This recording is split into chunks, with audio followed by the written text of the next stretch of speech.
Yesus, jangan takut, karena kita ini hidup dalam zaman anugerah. Selagi kau percaya, engkau pasti selamat. Saya katakan tidak. Pasti ada pertobatan. Zaman anugerah ini diberikan oleh Allah kepada kita supaya kita ada waktu untuk bertobat. Amin. Karena belum udah ini berepantau, karena belum sisa ini Tuhan berepantau sebagai bonus pantau, balai dan kertau minut ini bertobat menu inan Tuhan Yesus. Balai abung tawan selamat. Jadi bagi setengah orang Yahudi, ini adalah satu kehinaan, salib dan terkutuk. Mudah macam depan terpengaruh dengan orang Romawi, bangker Mesir.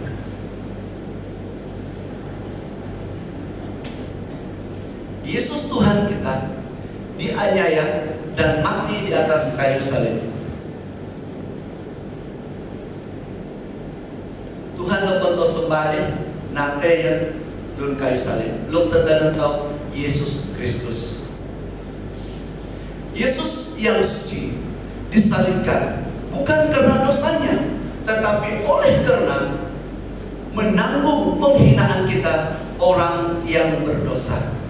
Dia disalibkan bukan karena dia berdosa, bukan dia seorang penjahat, tetapi karena kita, karena penghinaan kita, dosa kita. Itu sebabnya dia menjerit saat dia menghembuskan nafas yang terakhir. Eloi, Eloi, lama sabachthani. Artinya, Allahku, Allahku, mengapa engkau meninggalkan aku?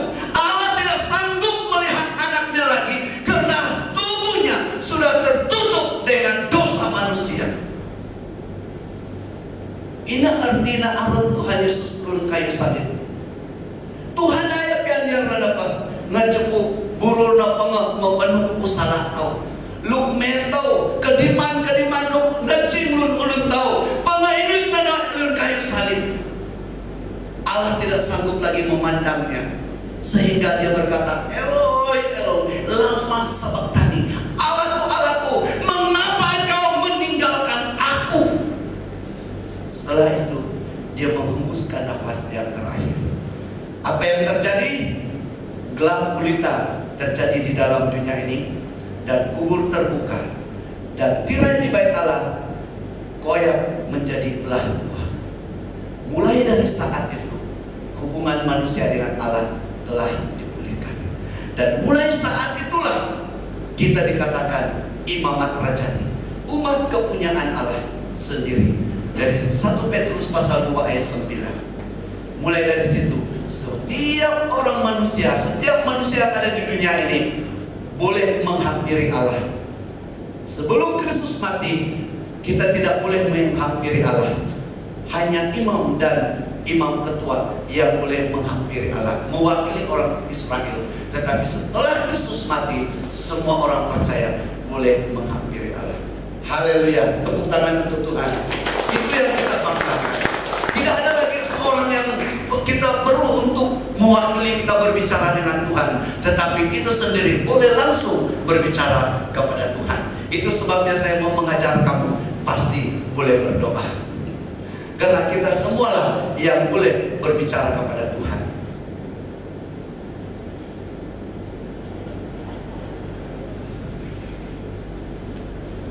Jadi makna salib itu bagi orang percaya ialah, kita masuk kepada isi khotbah kita. Makna salib itu bagi orang percaya ialah, pertama, bukti kasih Allah kepada manusia. Ini makna apa? Yohanes 3 ayat 16 berkata, karena begitu besar kasih Allah akan dunia ini, sehingga Ia telah mengaruniakan anaknya yang tunggal itu, supaya setiap orang yang percaya kepadanya tidak akan binasa, melainkan memperoleh hidup yang kekal. Jadi makna salib itu bagi kita adalah merupakan suatu bukti kasih Allah kepada manusia. Walaupun kita berdosa, tetapi saat kita di dalam dosa, saat kita di dalam kelemahan, saat itulah Yesus tahu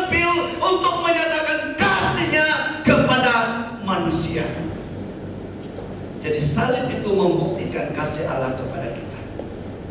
Jadi salib itu sangat berarti bagi hidup kita. Ina pun tahu, ina salib dulu gereja atau bayar atau memperingatkan kasih Allah itu kepada kita. Amin. Nah yang tahu masuk ada. Jadi tahu merawai na cukup salib ina, ya ina aja tanu awat Tuhan wanku hidup wantau ampun. Ina lukun pun.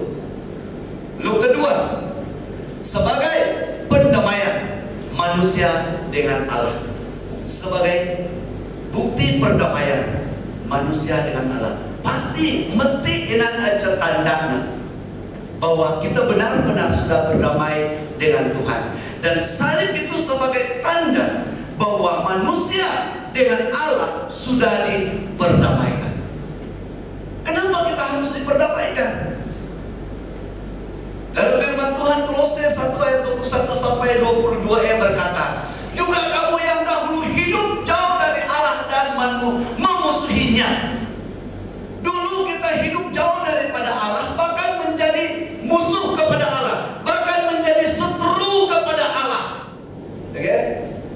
Itu sebabnya kita harus diperdamaikan.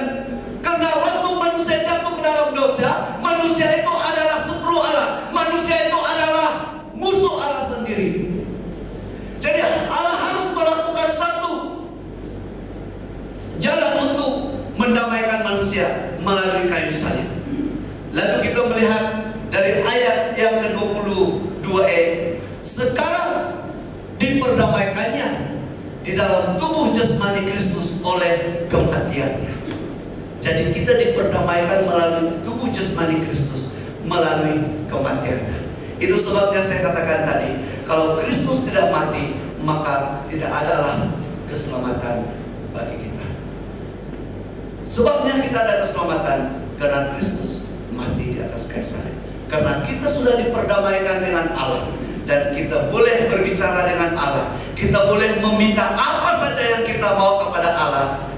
Itu sebabnya Tuhan Yesus katakan kepada muridnya, mintalah dalam namaku. Kan? Jadi salib itu merupakan suatu tanda perdamaian manusia dengan Allah.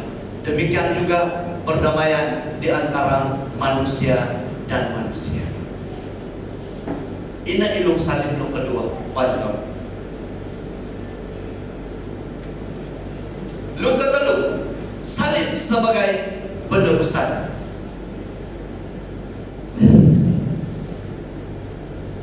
Dalam sekejap mata, keselamatan yang datang daripada akan dekat, kelemasan yang kuberikan akan tiba. Yesaya 51 ayat 5. Dan ayat ini juga berbicara tentang pembebasan. Pembebasan umat Israel yang terbelenggu oleh dosa, ataupun dibelenggu oleh banyak musuh-musuh mereka. Dan apa yang kita terapkan pada hari ini adalah suatu pembebasan rohani. Tanpa kematian Kristus di atas kayu salib, maka tidak ada pembebasan bagi kita. Jadi karena kematian Kristus itulah, maka kita bebas. Kita sudah merdeka, benar-benar merdeka. Kita sudah dibayar dengan harga yang lunas. Dibayar kata firman Allah. Itu di pengenok maya di Gunung Surila di Pebala, bahwa harga kita sama. Tidak ada harga yang tinggi. Semua harga sama tinggi, semua harga sama rendah. Ngejabui menyentuh tentang urapan.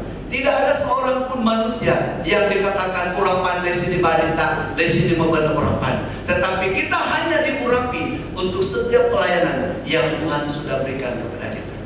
Amin. Nah, salah dengar. Mula alun pada aku dalam sinakai badita urapan i nako ada contohnya badita urapan di Yamak Lapu. Kemudian badita urapan sa miring na nangit ko. Inan sebelum pasta malam. Mula alun salah pengertian tentang pengurapan. Tidak ada urapan yang lebih tinggi, tidak ada urapan yang lebih rendah. Kita diurapi sesuai dengan pelayanan kita. Amin. Orang ini diurapi untuk pelayanan kesembuhan. Oke? Orang ini diurapi untuk pelayanan berkhotbah. Orang ini diurapi untuk berdoa. Orang ini diurapi untuk pelayanan kasih dan sebagainya. Oke? Udah? Ini urapan. Jadi itulah pembebasan bagi kita. Kita sudah dibebaskan, dibayar dengan harga yang lunas dibayar. Dengan segala karunia Allah itu telah diberikan kepada kita karena kita sudah dibebaskan. Tanpa pembebasan kita tidak akan mendapat karunia Allah itu. Hanya karena pembebasan maka kita mendapat karunia Allah itu.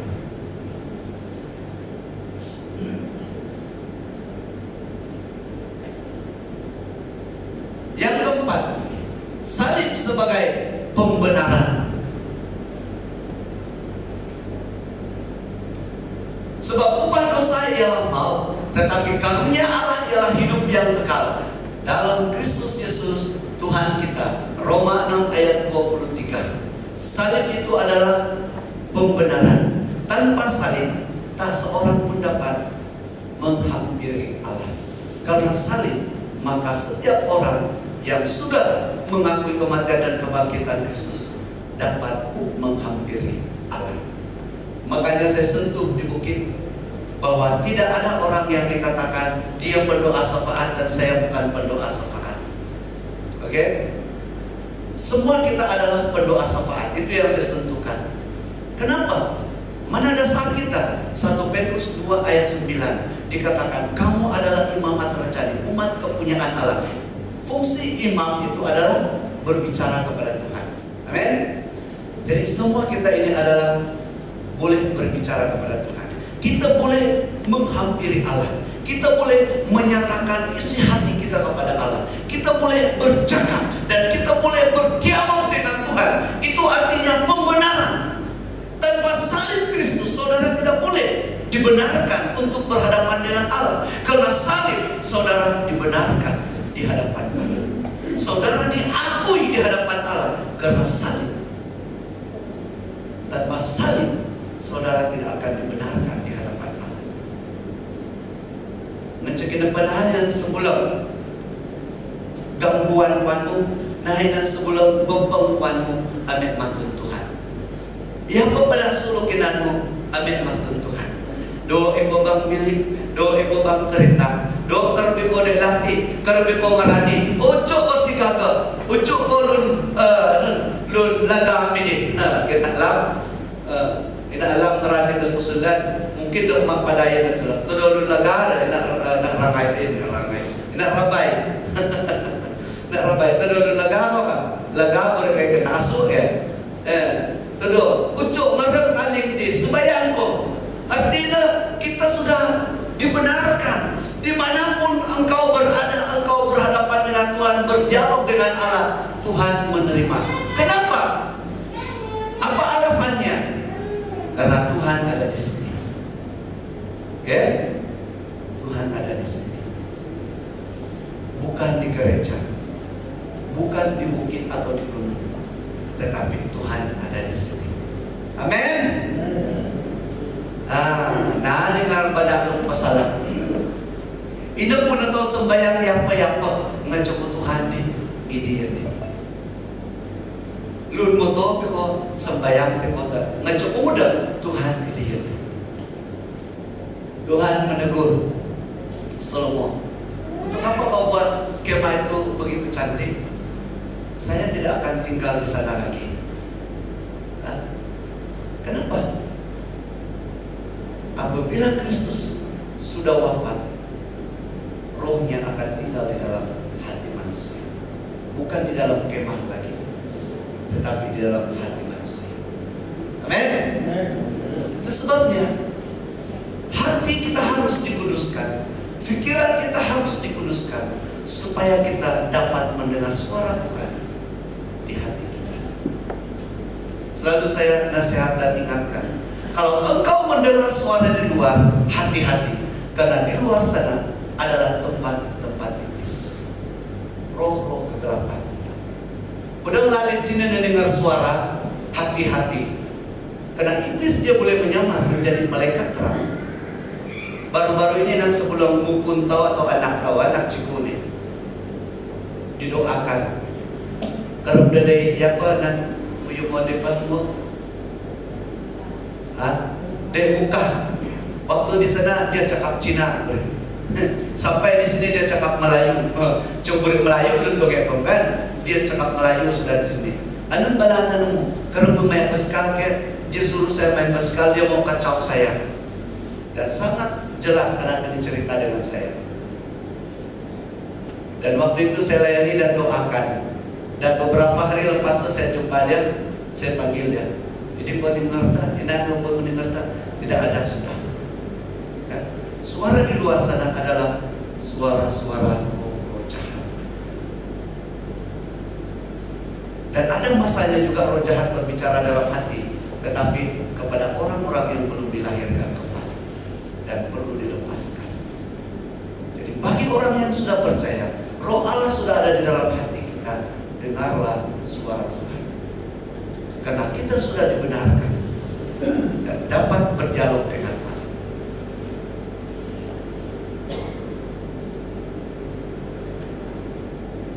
Kesimpulan, makna salib itu bagi kita ialah bukti kasih Allah kepada manusia sebagai pendamaian manusia dengan Allah. Salib sebagai penebusan dan salib sebagai pembenaran. Jadi ini makna salib wantau lemulunung menuginan Tuhan. Baleto na mapasalah pengertian tentang salib ini. Dan baleto ngimat bala Tuhan ini. Dan baleto sentiasa dikuatkan dan disegarkan dalam iman kita. Kalau kau merawenan ate Kristus ba, oh kalito, oh salib ini adalah ngagala Allah Tuhan padaku. Di salib ini, iaina berdoa puwi dengan Tuhan. Dan salib ini, iaina aja dalam Tuhan nambalik naku retna kuasa salah.